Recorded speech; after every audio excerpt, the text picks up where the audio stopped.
चलिए प्रश्नावली 3.2 page number 90। ठीक है, 20वां क्वेश्चन चलेगा आज। चलिए बुक में देखिए सभी। किसी स्कूल की पुस्तकों की दुकान में 10 दर्जन रसायन विज्ञान की। भाई एक स्कूल में क्या है, एक पुस्तकों की दुकान है, ठीक है, जिसमें 10 दर्जन रसायन विज्ञान यानी कि केमिस्ट्री, 8 दर्जन भौतिक विज्ञान मतलब फिजिक्स, है ना, और 10 दर्जन, ठीक है, और 10 दर्जन क्या दे रखी इन्होंने, अर्थशास्त्र की पुस्तकें हैं। इन पुस्तकों का विक्रय मूल्य कितना दे रखा है इन्होंने, 80, 60, 40 प्रति बुक है। आव्यूह बीजगणित के प्रयोग द्वारा ज्ञात कीजिए, सभी पुस्तकों को बेचने पर दुकान को कुल कितनी धनराशि प्राप्त होगी। भाई जो दुकान में बुकें हैं, किताबें हैं, 10 दर्जन तो कैसी हैं, रसायन विज्ञान की। 10 दर्जन का मतलब कितनी, 120, है ना, और भौतिक विज्ञान की कितनी है, 8 दर्जन।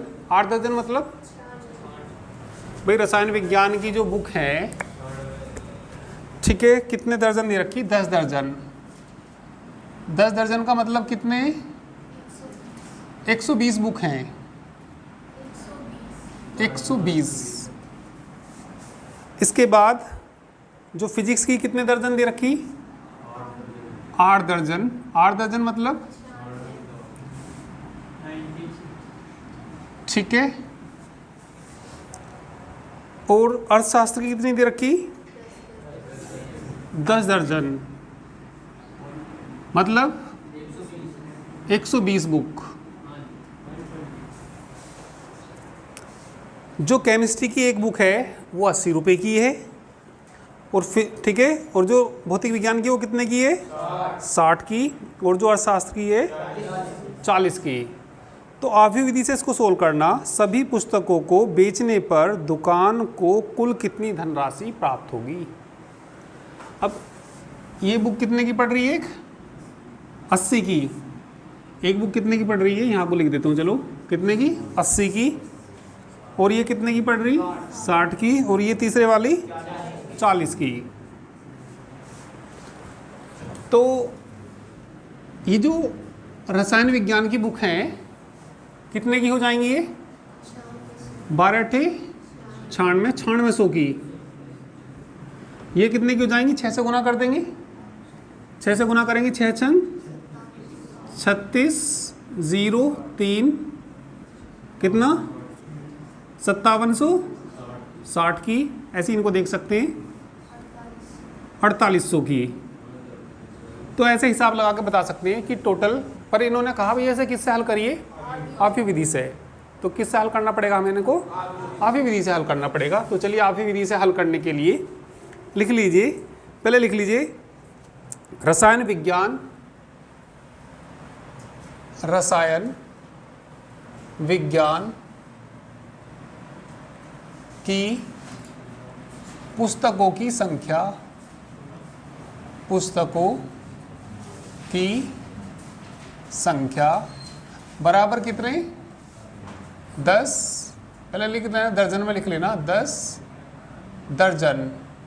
10 दर्जन मतलब कितना, 10 गुना 12 मतलब 120। 120 विज्ञान, वो 120 किताब किसकी है, रसायन विज्ञान की। फिर लिख लीजिए भौतिक विज्ञान की पुस्तकों की संख्या कितने दर्जन, 8 दर्जन।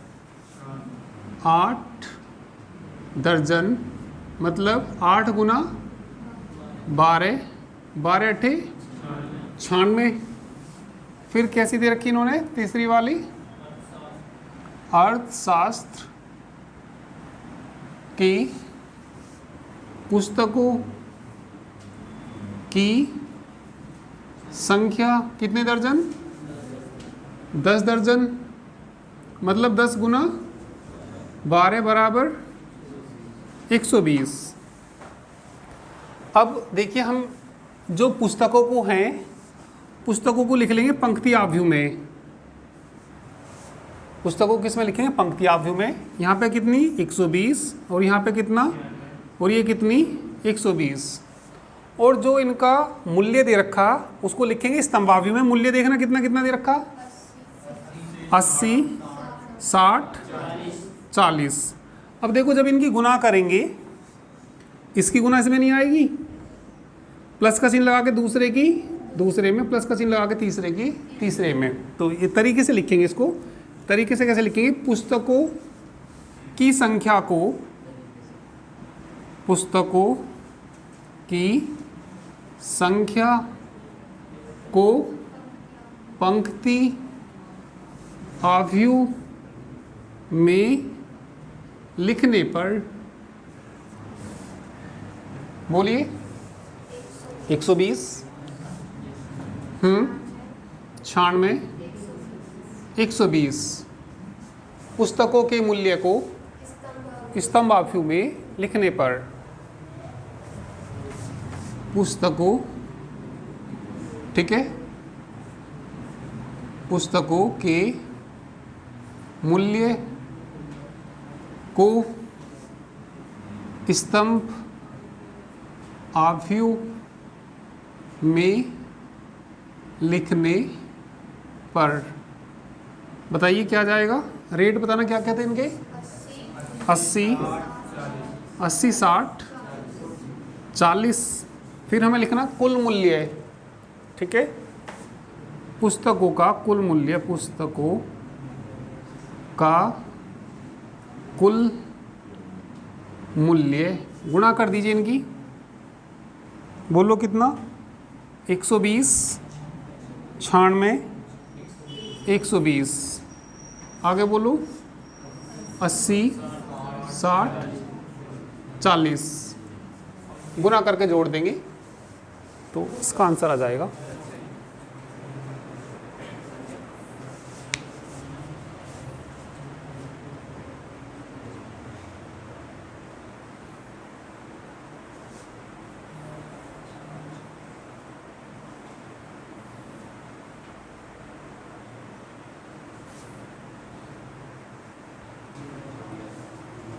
चलिए मल्टीप्लाई कर दीजिए। 120 गुना 80 प्लस 96 गुना 60 प्लस 120 गुना 40 कितना आ जाएगा? 9600 प्लस कितना? 5760। 4800 जोड़ दीजिए। 20,160। ठीक है, करिए, कुल मूल्य आ गया इनका। नेक्स्ट क्वेश्चन देखो।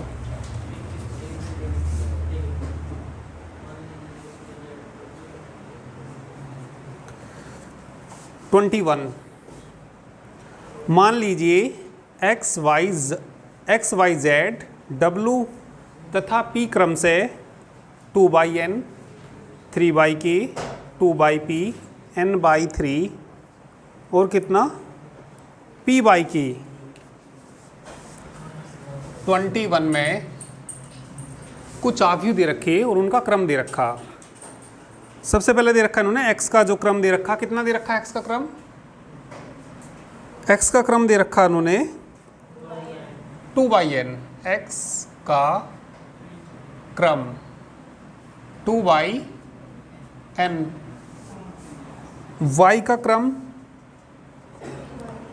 y का क्रम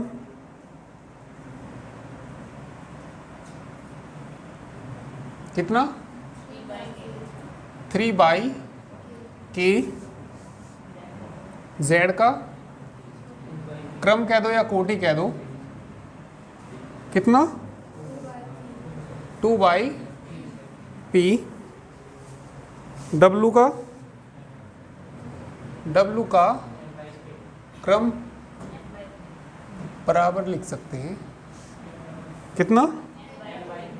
n/3।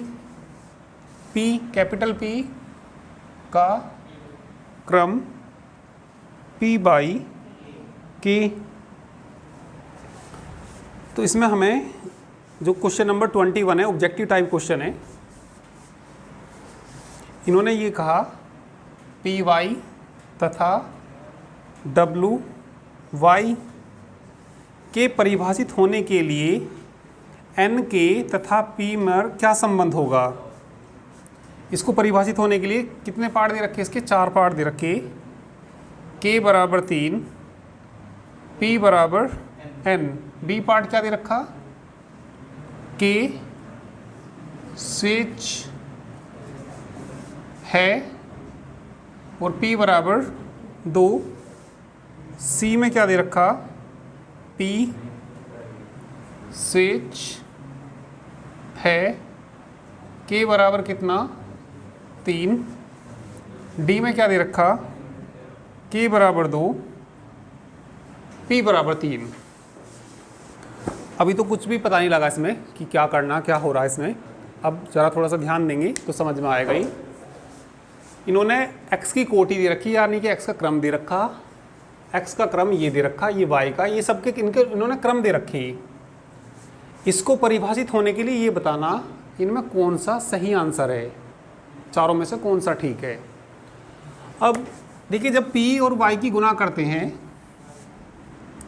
p की गुना और किसकी गुना, y की, मैंने आप लोगों को ये बताया, मान लिया इसका कुछ भी क्रम है, p का क्रम कितना, कहाँ है, p बाई के, y का क्रम कितना, y का क्रम है 3 बाई के। p y की गुना केवल तब होती है यदि पहले वाले के कौन से वाले पे मार्क करते हैं, दूसरे पे, और दूसरे वाले के वो बराबर होनी चाहिए। पी वाई की गुना जब होगी जब पहले वाले के बाद वाले पे और बाद वाले के पहले वाले बराबर हों। तो यहाँ से कौन किसके बराबर होना चाहिए, क्या आना चाहिए यहाँ से, के बराबर 3। अब ये बताइए गुना करके क्या बाई क्या का आएगा, जिन पे मार्क नहीं किया उतने बाई उतने का आएगा। तो जो पी वाई आएगा ना, ये पी वाई का जो क्रम आएगा क्या बाई क्या आएगा, पी बाई के, पी बाई के। अब यहाँ किसकी गुना हो रही, डब्लू की ओर। तो मुझे तुम ये बताओ डब्लू का जो क्रम है वो कितना है, डब्लू का n बाई 3, डब्लू के साथ गुना किसकी, उसका क्रम बोलना y का 3 बाई पहले वाले के बाद वाले पर, बाद वाले के निशान लगा दीजिए, बराबर है कि नहीं है, 3 बराबर 3 बराबर तो है, ठीक है। तो गुना करके क्या बाई क्या का आएगा, n बाई के का आएगा, गुना करके कितना आएगा ये, n बाई के। अब जब हम पी वाई को और डब्लू वाई को जोड़ेंगे, देखिए दो आव्यूह कब जुड़ते हैं, एक बार मैं थोड़ा सा एक एग्जांपल से बता दूं तुम्हें। हमारे पास ए कोई आव्यूह है 2 3 4 6, और मान लिया बी कोई आव्यूह है 5 2 3 1। जोड़ सकते हैं इनको,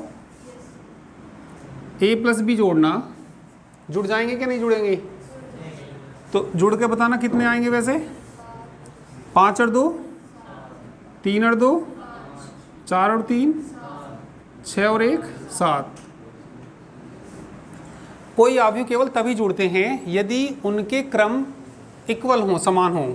भाई जितने ऑर्डर का ये है, ये क्या बाई क्या का, ये भी कितने बाई कितने का, 2 बाई 2 का, तो इन्हें जोड़ सकते हैं। तो जब हम इन दोनों को जोड़ेंगे, जब इन दोनों को जोड़ेंगे तो इन दोनों के क्रम कैसे होने चाहिए, समान होने चाहिए। भाई ये दोनों जब ही जुड़ सकते हैं यदि इनके क्रम कैसे हों, तो ये बताओ पी वाई का क्रम कितना निकाला हमने, पी वाई के, और डब्लू आई का क्रम कितना आया, तो ये कैसे होने चाहिए, बराबर होने चाहिए। जरा इन्हें बराबर रखना, इन दोनों को बराबर रखेंगे तो कितना आएगा, पी बाई के बराबर होना चाहिए किसके? के से के नहीं कट जाएगा, के से के कटेगा तो क्या आएगा? P बराबर n आया और K बराबर कितना आया? 3। इसमें कहीं है ये? कौन सा पार्ट सही है? ए पार्ट सही है। एक बार थोड़ा इस तरीके से नोट कर लीजिए हिंट से, अभी मैं इसको दोबारा बताऊंगा।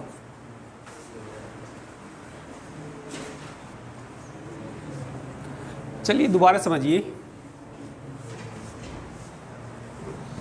दोबारा से देखो।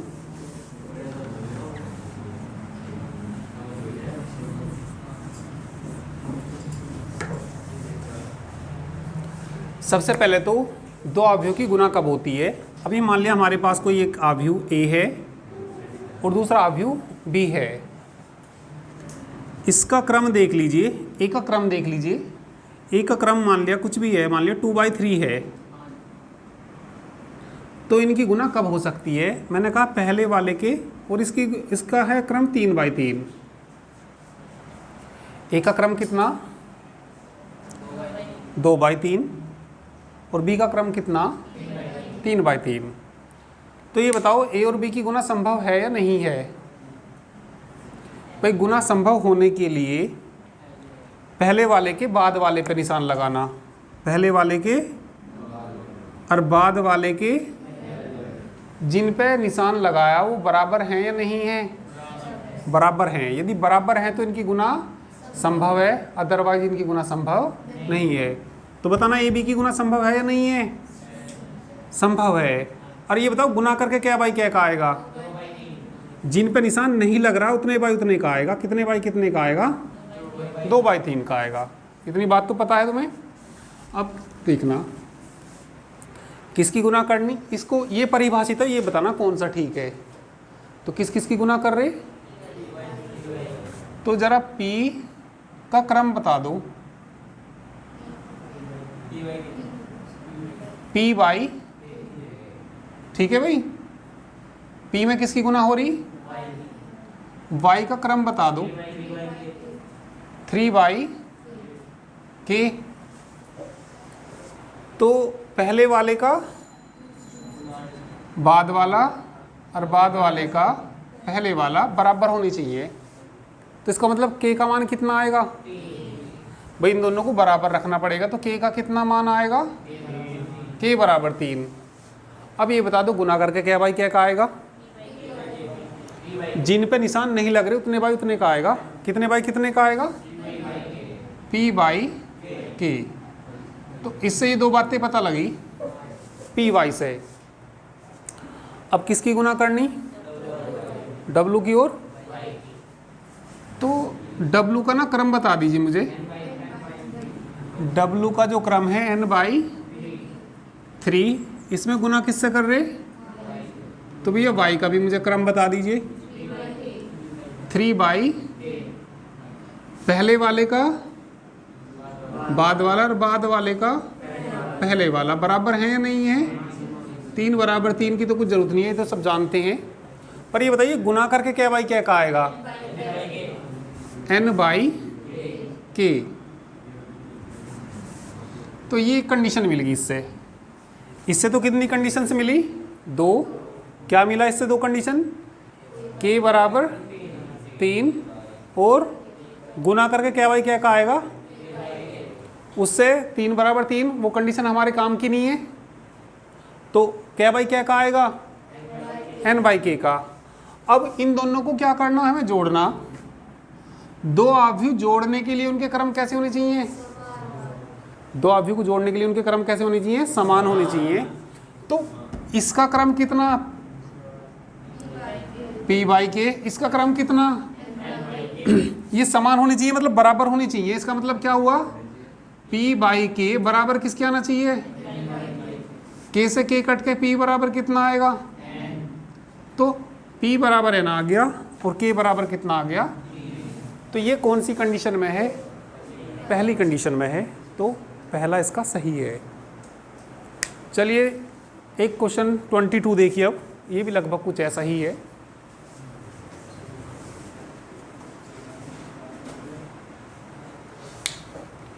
22 क्वेश्चन में n बराबर कितना दे रखा, p दे रखा, तो 7x माइनस 5z की क्या बतानी, कोटि बतानी, क्रम बताना, ऑर्डर बताना।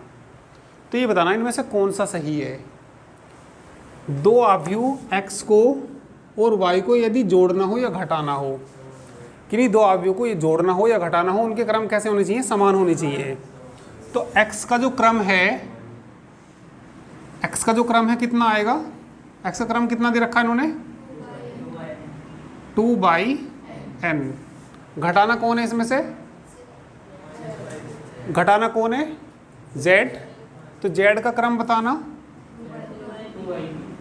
2/, तो जब इन दोनों को घटाएंगे तो इनके 2/p।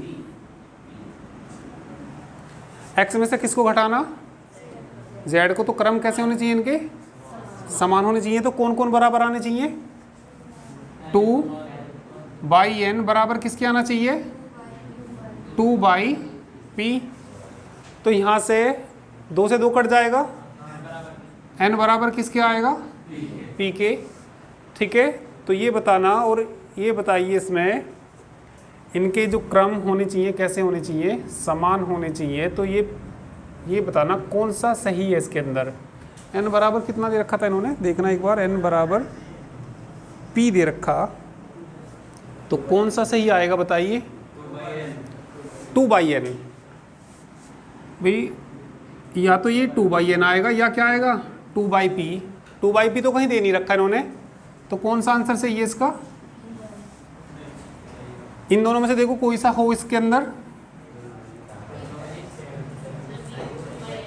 कितना, p/n।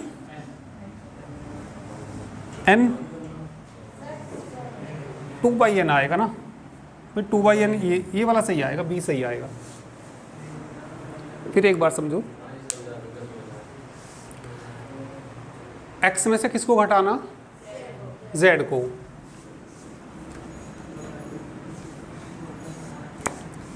तो x का ऑर्डर देखिए कितना, x का क्रम देखिए कितना, 2/n। z का देखिए 2/p। x में से किसको घटाना, तो इन्हें केवल तभी घटा सकते हैं यदि इनका क्रम कैसा हो, समान हो। तो बताना कितना आएगा, 2/n बराबर 2/p। तो या तो ये आंसर मिल जाए या ये आंसर हो। तो देखना कोई सा है क्या, 2/n है, 2/n है तो 2/n आएगा। कर लीजिए इसको।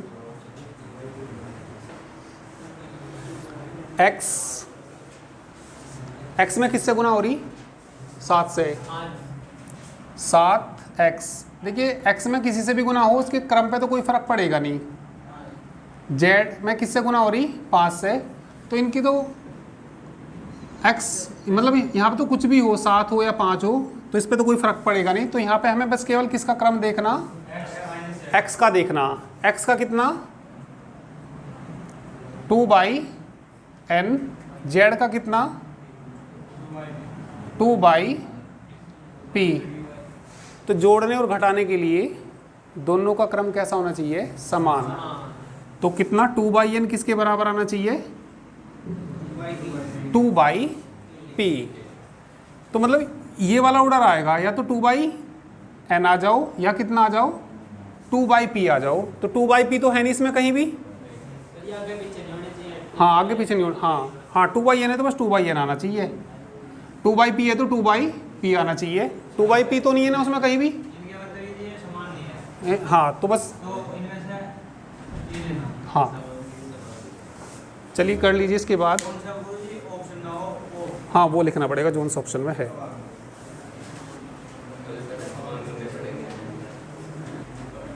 चलिए अब हेडिंग लिखिए, आव्यूह का परिव्रत, आव्यूह का परिव्रत। नेक्स्ट एक्सरसाइज के लिए, ट्रांसपोज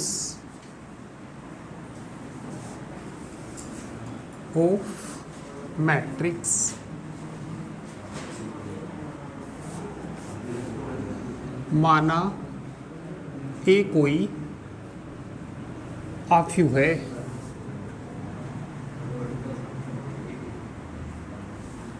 देखिए, माना ए कोई आफ्यू है यदि ए की पंक्तियों को, यदि ए की पंक्तियों को स्तंभों में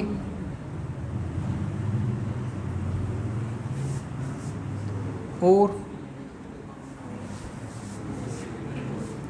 स्तंभों को पंक्तियों में बदल दिया जाए तो प्राप्त आव्यूह ए का परिवृत आव्यूह कहलाता है।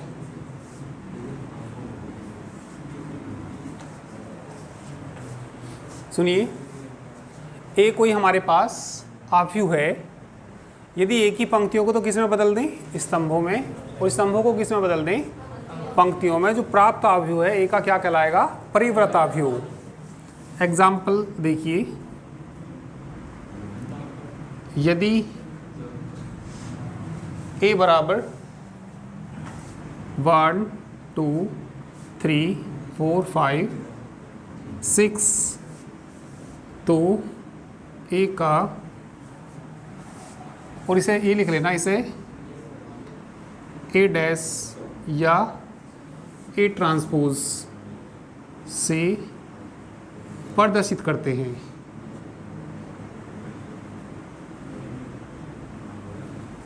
प्रदर्शित करते हैं।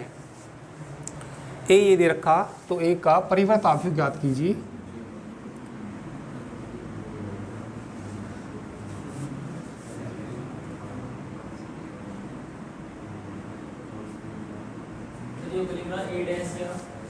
ए के ऊपर टी लिखा हुआ, ए ट्रांसपोज पढ़ते हैं इसको।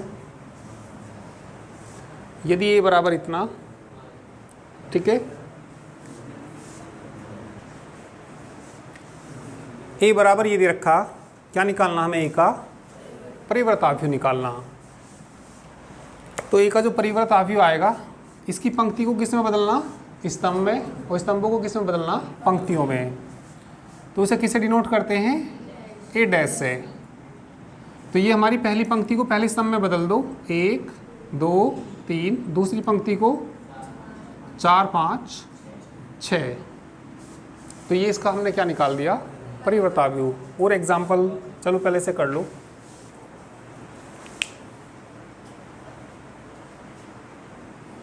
चलिए और एग्जाम्पल देखिए, यदि ए बराबर 5 6 10 तो ए का परिवृत आव्यूह ज्ञात कीजिए। तो लिख देंगे, ए का परिवृत आव्यूह, परिवृत आव्यूह किससे डिनोट करते हैं इसको, ए डैश या ए के ऊपर टी लगा देते हैं। तो पंक्ति को किस में बदल देंगे, स्तंभ में। तो कितना आ जाएगा, 5 6 10। ठीक है, करिए।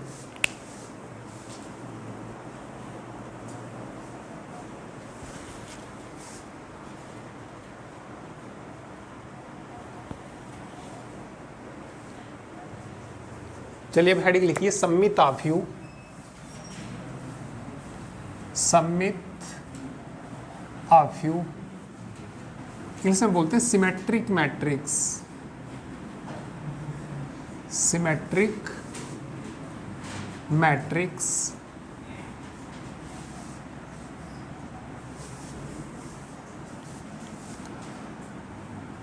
माना ए कोई वर्ग आव्यूह है।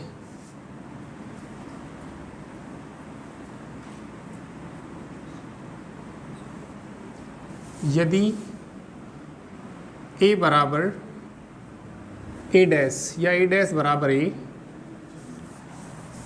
तब a सममित आव्यूह कहलाता है। यदि किसी आव्यूह a का डैश करें और वो a के बराबर ही आ जाए तो आव्यूह कैसा कहलाएगा? सममित आव्यूह। एग्जाम्पल से देखिए, a बराबर कोई आव्यूह ले लीजिए 1 2 5 2 5 3 6 6 10। ये कोई हमने कैसा आव्यूह लेना? वर्ग आव्यूह।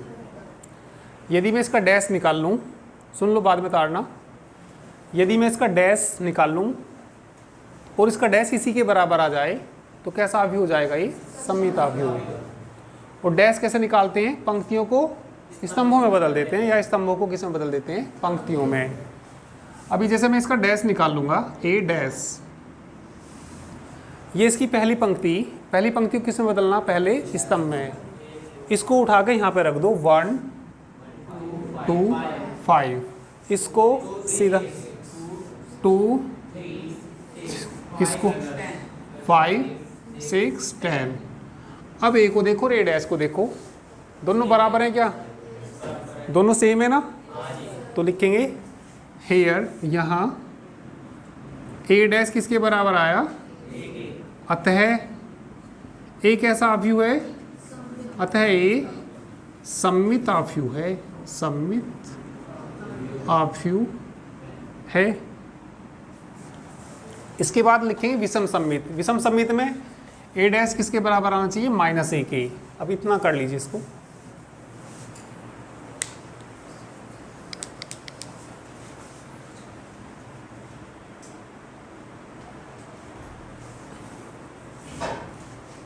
इसके बाद हेडिंग लिखिए विषम सममित आव्यूह। विषम सममित आव्यूह। माना ए कोई वर्ग आव्यूह है, यदि ए डैश किसके बराबर आ जाए? -a के, तो आव्यूह ए, तो आव्यूह ए कैसा कहलाता है? विषम सममित आव्यूह कहलाता है। इसके डायगोनल सारे जीरो होते हैं, 0 0 0, यहाँ पे माइनस माइनस माइनस। डायगोनल के ऊपर के सारे मैंने माइनस कर दिए। अब इसका डैश निकाल लेंगे।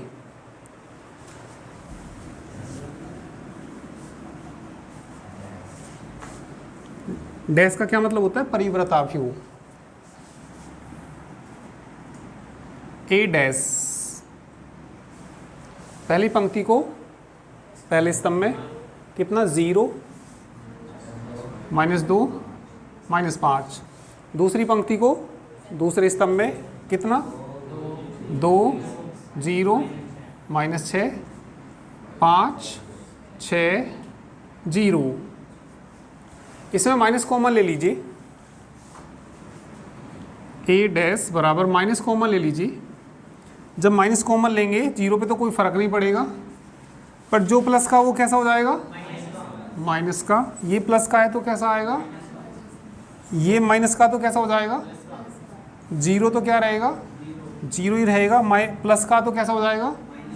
माइनस, यहाँ बोलो प्लस के 5, यहाँ बोलो 6 प्लस का, और ये कितना हो जाएगा? 0। देखना ये ए के बराबर आ गया कि नहीं आया? ये सारा इसके जैसा दिख रहा कि नहीं दिख रहा है? तो ए डैश बराबर किसके आ गया? -a के। जब ए डैश -a के आ जाएगा तो अतः ए कैसा आव्यूह हो जाएगा? अतः आव्यू एक ऐसा है विषम सममित आव्यू है। करिए।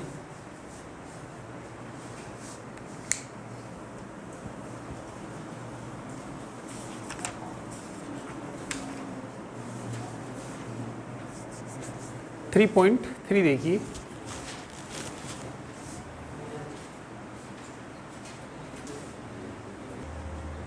तो पहले के फर्स्ट में हमने इसको ए के बराबर मान लिया। क्या ज्ञात करना है इसमें? ए का परिव्रत आव्यूह। ए के परिव्रत आव्यूह को किससे डिनोट करते हैं? ए डैश से। तो लिख दीजिए ए का परिव्रत आव्यूह किसे डिनोट करेंगे? या तो ए के ऊपर टी लगा देते हैं या क्या लिख देते हैं? डैश। पंक्ति को स्तंभ में, स्तंभ को पंक्ति में बदल देते हैं। तो इसको पंक्ति में बदल दो। 5 आएगा, 1/2 आएगा और माइनस के 1 आएगा। पहले के तीनों पार्ट हो जाएंगे, ठीक है। और सेकंड को भी देखना करके, ठीक है। तो चलिए बाकी कल करते हैं।